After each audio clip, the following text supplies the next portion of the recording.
The Empire's on the run. Alex Jones and the GCN Radio Network.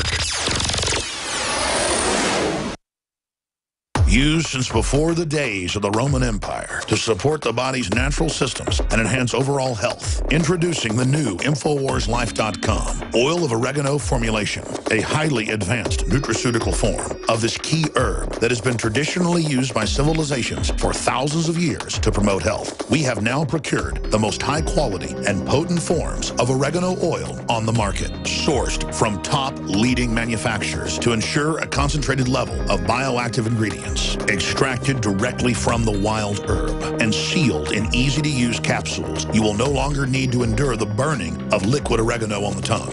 Wild crafted from the Mediterranean oregano species that experts agree is one of the most powerful and most challenging to acquire. This winter season, it's more important than ever to secure this true form of oil of oregano. Now available in our limited first run at InfoWarsLife.com. That's InfoWarsLife.com or call 888-253-3139. The month of February is all about Valentine's Day. Big heart-shaped boxes filled with delicious candy. What if we, the Patriots, hijacked Valentine's Day and instead made it about human liberty and individual empowerment? I'm all about human potential. I'm all about the individual being empowered. The establishment is the opposite. That's why they spike our water with fluoride and GMO, estrogen mimickers, and the rest of the garbage. InfoWars is striking back in the month of February with Human Empowerment Month. How we can come together and win the human race. And to celebrate the kickoff of Human Empowerment Month, we're slashing prices on InfoWarsLife.com products like Super Male and Super Female Vitality. The sale is only running for the month, 20% off, and there's a lot of other powerful specials at InfoWarsLife.com. InfoWarsLife.com, celebrating human potential in the month of February. Visit InfoWarsLife.com to find this special and many others in the month of February. Again, InfoWarsLife.com or 888-253-3139. What disaster is so powerful, it unleashes a chain of mass pandemics, economic meltdowns, and violent food riots, all at the same time? NASA has already set the countdown timer, and right now the 21st century apocalypse is less than 13 months away. Former CIA Director James Woolsey says 2/3 of U.S. population could perish. In a matter of seconds, the world as we know it will cease to exist. The world's economy will be wiped out. Mass riots will follow. Ancient diseases will reemerge. How will you shield yourself and your loved ones from this upcoming apocalypse? Go to darkestdays.info to find out proven methods of protecting yourself, your loved ones, and even your entire community when this worst-case scenario unravels. That's darkestdays.info. darkestdays.info. Go there before this life-saving information becomes unavailable to the large public. Go to darkestdays.info now.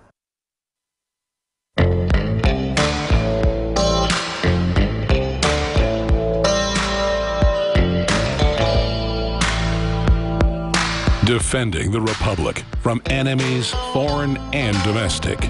It's Alex Jones. Welcome back to the Alex Jones Show on this February 19th, 2015. I'm David Knight, your host. We'll be joined later in the show in the next hour by Dr. Hugo de Garis, one of the pioneers of artificial intelligence. He's going to give us his very dystopian view of the future. But I think it's also important to talk to him because he represents, I think, the kind of paradox of ethics that we see with many people who work at all levels with the military-industrial complex. Would you, because of intellectual curiosity, because of financial reward, whatever the reason, would you do things that you think are going to result in the deaths of hundreds, thousands, millions? In his case, he thinks that the Ardalek War will result in the death of billions. He talks about gigadeath. Nevertheless, he feels compelled to create it. So I'm very intrigued by this paradox, and I want to talk to him about that as well as his take on the state-of-the-art of artificial intelligence, how he thinks this may happen. We were talking just before the break about the FCC, and I want to get back to that, but very quickly, I want to let you know that this hour of the Alex Jones Show is brought to you by the special products that we sell at InfoWarsLife.com, and we have some specials on those products this month. We have a February special for Super Male and Super Female Vitality, 20% off. You'll also find 15% off Pro Pure water filters, and we have a special that introduces Ancient Defense, one of our new supplements there. If you buy 2 Survival Shield X2 Nascent Iodine, You get one ancient defense for free. That's InfoWarsLife.com. That supports our operation. It's a primary aspect of support of our operation. Of course, support your local affiliates who carry this radio station, as well as the sponsors that make that possible. Now, going back to the news here, the FCC, Mark Cuban was very upset by the idea that the FCC is enlarging its turf. And of course, they've been after this for quite some time. They are using the threat of large corporations shutting down and controlling your internet access. They're using that threat in order to create a regulatory mechanism that can do exactly that. They're saying we don't want to have gatekeepers of the internet, corporate gatekeepers of the internet, so we're going to set up government gatekeepers of the internet. Just look at how that has worked out for us with the FDA, with other regulatory agencies. They get captured by the very companies, Monsanto, et cetera, that they're supposed to regulate. They don't protect us. We don't want to have this kind of expansive regulation. It wasn't that long ago that the same FCC committee member that is blowing the whistle on these new secret rules that we're not allowed to look at, he also pointed out that they were looking at content. They were going to send flyers out to print media, which has nothing to do with their jurisdiction. But we see, just like we see the FAA trying to extend its jurisdiction over model planes, over paper airplanes, paper airlines. We had a National Transportation Safety Board judge slap them down and say, you don't have any authority over these lightweight models, these quadricopters that are carrying cameras. They tried to assess a $10,000 fine against a guy who was working for the University of Virginia. He flew a 5-pound styrofoam drone over the University of Virginia taking pictures. They tried to assess a $10,000 fine, and the judge slapped it down and said, if we go with the argument that you, the FAA, are trying to make, we're going to regulate even down to paper airplanes and balsa wood airplanes. But that was repealed. That was they appealed that decision, and the NTSB board overruled that judge. And so now that's exactly what the FAA is doing. This is the way all of these bureaucracies are rolling out and expanding their power. It's not just Obama with his executive orders. It's these bureaucracies that are writing the laws, calling them regulations. But Congress no longer writes the laws. Congress isn't even allowed to see what the FCC is planning on doing to the internet. It's secret. There's over 300 pages. One of the commissioners who's blowing the whistle on that has seen it, but of course the senators haven't. Senator Rand Paul, Mike Lee, others have complained about this. They're not allowed to see it. They're not allowed to see the trade agreements that are being negotiated by corporations and transatlantic, transpacific trade agreements. This is the kind of secretive government. Of course, Mark Cuban says, look, I wouldn't have a problem if you wanted to use the FCC or Congress. He doesn't even say the FCC. He rightfully says Congress. Congress should pass the laws, not the bureaucracies. He says, I don't have an objection to Congress passing a law saying that internet providers can't discriminate or block legal websites. See, that's the way it's going to be used. That's the whole purpose, however, of the FCC's movement behind this. Just take a look at this story. It's up on Infowars.com today. Federal government demands social media censorship. This is a Republican congressman from Texas, Ted Pope, chair of the House Foreign Affairs Subcommittee on Terrorism. See, it's always done in the name of security. And he's saying, you know, we need to force Twitter to take stuff down. Look. It's not something that is not being, they have paid trolls. They've been doing it in Afghanistan. They do it here in CONUS in the continental United States. You can see their work, these paid Pentagon trolls and government homeland security trolls. If you want to see their work, just go to our website. Go to Infowars.com. You'll see them hanging out in the comments section. You'll see them on YouTube hanging out in the comments section. The same guys all the time. That's what they do. They actually war game that. They actually measure your response to see if they can push you in a certain direction. That's what they've been doing for a long time. So, you know, they aren't necessarily censoring content from ISIS. They want to censor political content. That's what the FEC, the Federal Elections Commission, wants to do as well. We also have a story up on Infowars.com. Google warns of U.S. government, quote, hacking any facility in the world. This is an obscure rule that essentially says that the FBI needs to get search warrants from a judge that has jurisdiction. By removing that requirement, then they can have a judge, quote unquote, give them authority to go anywhere, even outside of this country. And of course, I guess that's kind of a novel idea that any branch of government would even bother to get a search warrant anymore with the kind of dragnet surveillance we have here. But this is what Google is saying. They say this opens the door to the U.S. government hacking any facility in the world.